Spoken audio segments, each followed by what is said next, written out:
আমরা এখানে অনেকে টিকিফাইতে অ্যাক্সেস পেয়েছি, আমরা অ্যাক্সেস পেয়ে টিকিট কিনি নি, কারণ বাউফের সাথে আমাদের একটা ডিল হতে পারতো। তিনি কালকে জানিয়েছেন যে তিনি আমাদের 100 টিকিট দিতে পারবেন। আর আমরা তো সাধারণ কোনো সমর্থকদের জন্য আমাদের কোনো সমস্যা নেই, তারাও বাংলাদেশ, আমরাও বাংলাদেশ। আমরা এই টিকিটটা বাফুফে থেকে প্রত্যাশা করেছিলাম যে তারা আমাদের টিকিটটা দিবে, টাকার বিনিময়ে দেবে, আমরা ফ্রি চাইনি। অনেকে এই বিষয়টা বলে যে আমরা নাকি বাউফে থেকে ফ্রি চাচ্ছি।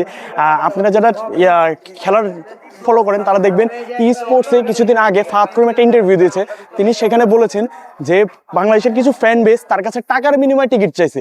তো আমরা যে টাকার বিনিময়ে টিকিট চাইছি তার প্রমাণ সেখানেই।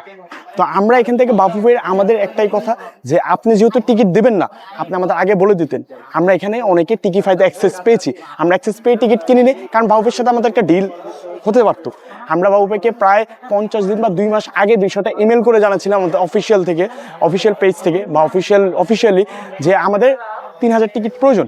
তো বাউবে সেদিন আমাদের ইমেল চেক করেনি এবং এরপরও তারা আমাদের ইমেল চেক করেনি। তারপর আমরা বাউবের আরও যারা আছে তাদের কাছে আমরা বিষয়টা জানিয়েছি এবং তারপরে তিনি ইমেল চেক করেন এবং চেক করে তেমন কোনো রেসপন্স দেয়নি।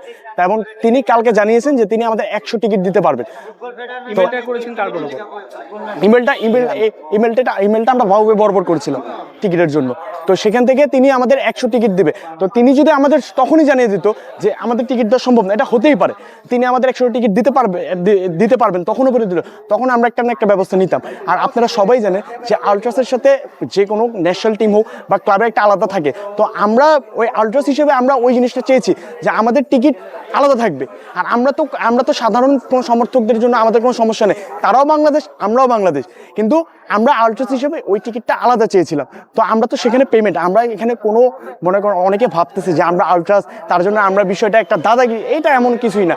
আপনিও বাংলাদেশ, আমিও বাংলাদেশ। কিন্তু আপনি যদি ফেডারেশন যদি আমাদের বলে দিত তাহলে আমরা টিকিটটা তখনই পারচেস করে নিতাম, তো আমাদের এই সমস্যাটা হতো না। এবং তারা যে টিকিফাইতে করেছে, এই টিকিফাই নিয়ে যে কী প্রবলেম এটা সবাই জানে, যারা টিকিট পারচেস করে এটা সবাই জানে। এখন আপনি যদি এসে আমাদের ভুটানের ম্যাচ হলো 4 তারিখে, আপনি ম্যাচ ডে -2-তে এসে যদি আমাদের বলেন যে ভাই আমাদের পক্ষে 100 টিকিট দেওয়া সম্ভব, তাহলে আমরা এতগুলা লোক কি করব? আমাদের তো আর 100, 200, 500 জনের গ্রুপ না ভাই। আমরা বললে 4, 5, 10 হাজার মানুষ আমাদের এসে পড়বে। আমরা এমন না যে মনে করেন ফুটবল জেগেছে 2023-24 ফ্যান, আমাদের এটা 2016, 17, 18, কেউ 2014-15 থেকেও আছে।